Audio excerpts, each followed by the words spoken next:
সম্ভব হলে সূর্যের আলো মাখিস না চোখে মুখে, না হলেও খুব চুপি চুপি মাখ, পাছে দেখে ফেলে লোকে।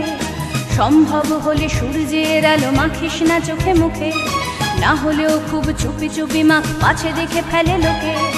এরপর খোলা রাস্তায় ওরা খেয়ে ফেলে গেলে তোকে, এরপর খোলা রাস্তায় ওরা খেয়ে ফেলে গেলে তোকে। প্রশাসন শুধু হাততালি দিয়ে বেশ্যা বলবে তোকে।